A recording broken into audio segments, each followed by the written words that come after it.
네, 반갑습니다. 임병수 탐정이고요. 탐정님이 지금 데이터 엄청 많을 테니까 어떤 의뢰가 좀 가장 많이 들어오는지.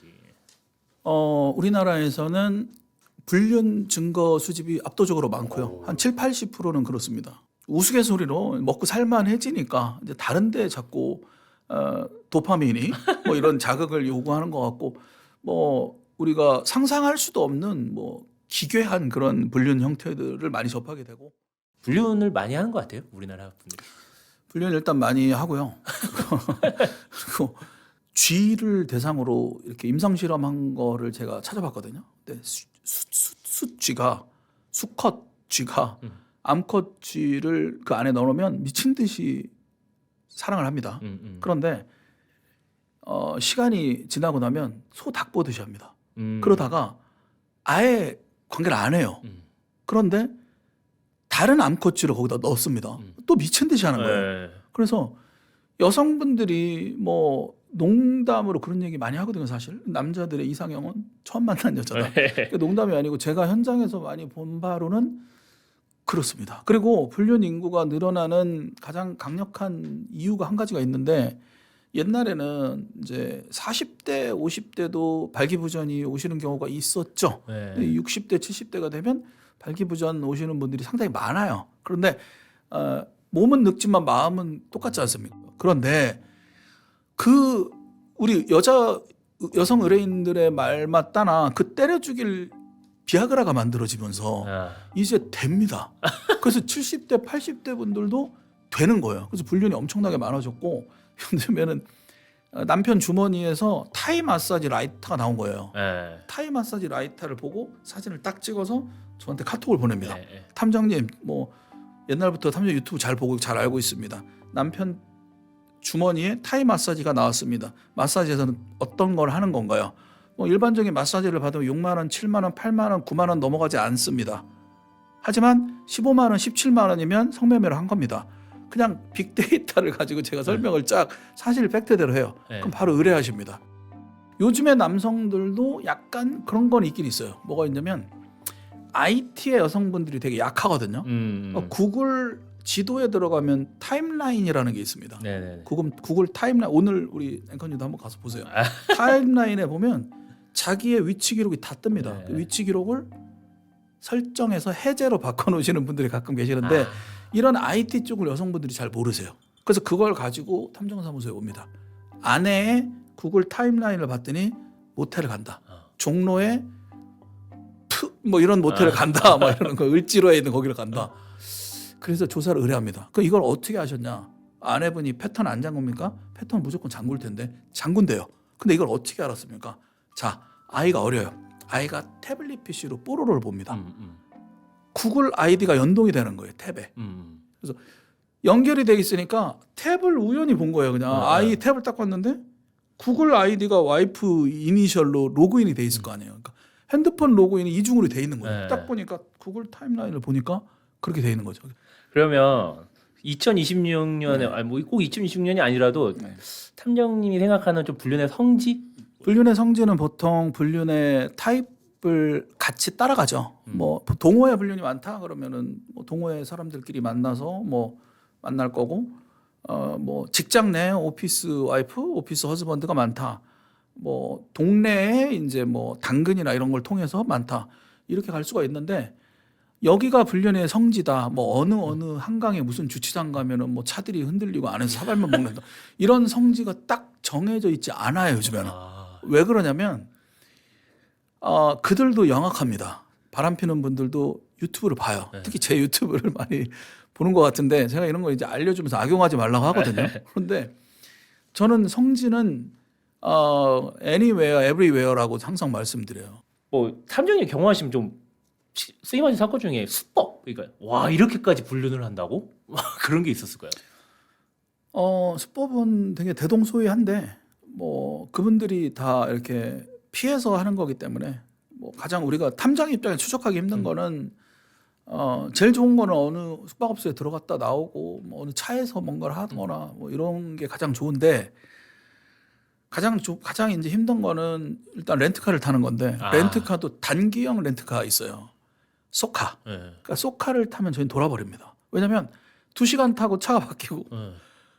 2시간 타고 또 차가 바뀝니다. 그렇게까지 하는 사람도 봤어요. 서울역에서. 아. 서울역하고 그 앞에 뭐 되게 큰 백화점 있고 거기 이제 소카존이 있어요. 거기 가서 바꿔 타고 또 거기 가서 바꿔 타고 근데 거기 되게 혼잡하거든요. 명동에. 네. 완전히 이제 이렇게까지 해야 되나 싶기도 하고 처음에는 저희는 사람이 계속 바뀌는 줄 알았거든요. 네. 남자가 계속 이 차인데 뭐였는데 이 차가 왔어요. 우리는 의뢰인한테 보고를 하면서 근데 한 놈인 거예요. 한 놈이 차를 계속 바꾸는 거예요. 그런 불륜을 추적하기 위한 탐정님만 어떤 필살기나 올해 수법, 추적 수법이 있을까요? 뭐 핵심만 말씀을 드리면 동호회가 됐든 사내 불륜이 됐든 여러 가지 상황에 맞춰 가지고 그 안에 현장에 투입을 시킵니다. 저희 직원을. 테니스 동호회에서 바람을 피는 남편이 있었는데 그 안에 우리 여직원을 실제로 가입시켰어요.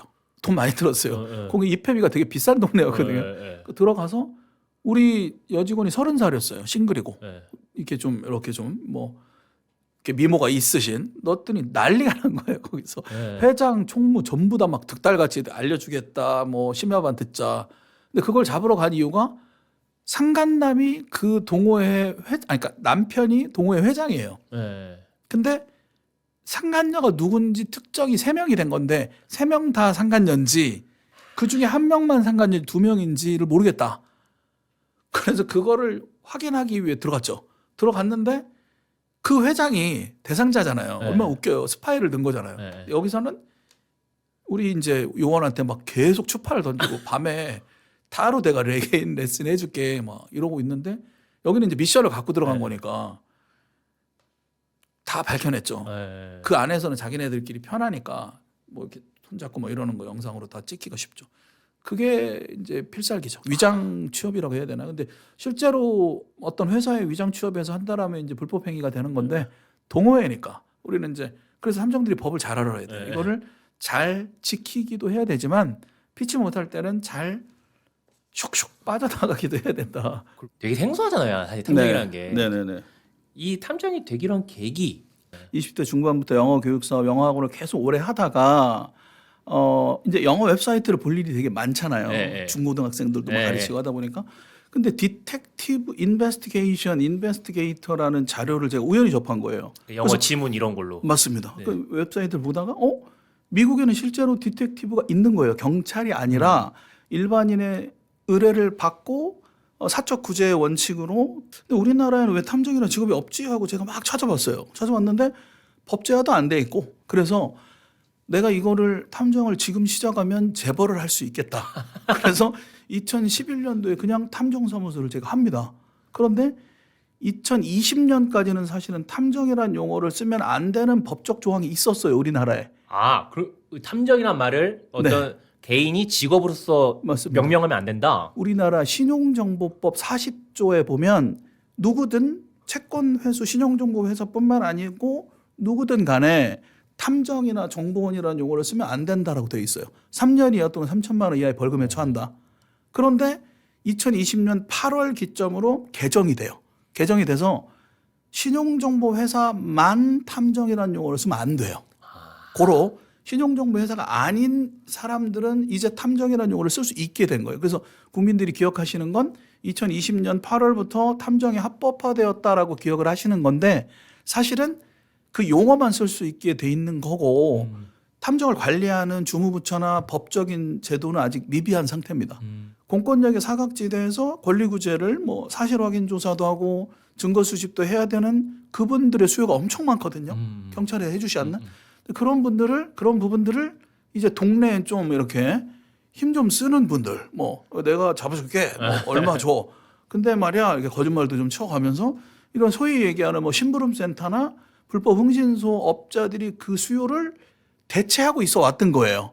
근데 저는 그쪽 출신도 아니고 교육사업 했던 사람이니까 나 그럼 외국에 미국이나 영국이나 호주나 일본의 탐정을 연구해서 그대로 해야 되겠다. 그래서 실제로 그렇게 해 오다 보니까 이제 언론에서 그렇게 불러주고 아예 처음에는 뭐 오토바이 훔쳐간 애도 가서 잡아오고 뭐 불륜 증거도 주위 사람들 찾아주고 이렇게 잡혀야 있는데 실종된 아이도 찾아오고 이런 활동을 하다가 이제 그런 부분들을 본업으로 바뀌어 버린 거예요. 그러니까 아. 영화 교육 사업을 하다가 이제 낮 시간에 탐정 활동을 하다가 그 탐정이란 직업 자체가 흥미로워서 저도 모셨으니까 마지막으로 이 시청자 여러분들한테 이 탐정에 대한 어떤 뭐 관심이나 하고 싶으신 얘기 자유롭게 한마디 하시면서 마무리할게요.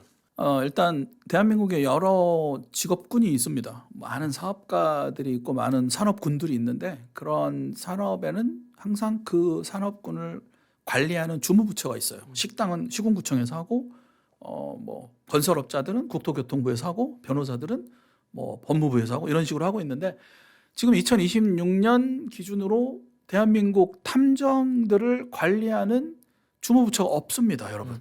그래서 그거는 무슨 얘기를 하는 거냐면 여러분들이 잘못된 탐정에게 의뢰를 했을 때 피해를 당하고 났을 때 이걸 어디에 민원을 제기할 수 있는 기관이 없다라는 거예요. 정말 불법적인 도를 지나치는 형사범죄를 저질렀을 때는 형사고소를 할 수 있겠지만 의뢰인과는 교사범으로 같이 엮일 수가 있거든요. 그래서 대한민국 탐정은 아까 말씀드린 대로 오랫동안 좀 뭐 질이 안 좋았던 사람들도 있을 수도 있고 그분들이 탐정이다라고 해가지고 쓰는 뭐 그 상호를 쓰는 분들도 많거든요. 그러니까 그런 것들을 반드시 여러분들이 걸러내셔야 되고 우리는 학원이나 과외 선생님처럼 사설 탐정들이 많이 활동을 하고 있기 때문에 여러분들이 필요로 하는 뭐 민사 형사상의 사실 확인을 해야 되고 소송에 필요한 꼭 증거를 찾아야 되고 이런 경우에는 탐정을 찾아서 의뢰를 하시면 되는데 단 변호사와 함께 미팅을 하시는 게 좋습니다. 어떤 증거를 찾는지에 대한 구체적인 증거를 요청하셔야 돼요. 탐정들이 가가지고 영상을 찍고서 됐죠, 철수합니다 이래버리는 사람들 많거든요. 이 증거가 소송에 꼭 필요한 증거인지 쓸모없는 증거인지를 변호사가 분별할 수가 있어요. 아니면 실무 능력과 경험이 많아서 그걸 바로바로 평가를 판단해 줄 수 있는 탐정을 만나시든가 그게 아니라면 변호사를 함께 미팅을 하시는 게 좋습니다. 아무래도 탐정님 찾아가면 그 변호사 연계도 잘 되고 탐정이 네, 저희 협회는 20분의 변호사님과 함께 하고 계시는데 그런 부분들을 좀 꼼꼼하게 찾으실 필요가 있다. 네, 오늘 이렇게 긴 시간 동안 말씀 나눠주셔서 감사합니다. 앞으로도 좋은 활동 많이 부탁드리겠습니다. 감사합니다. 감사합니다.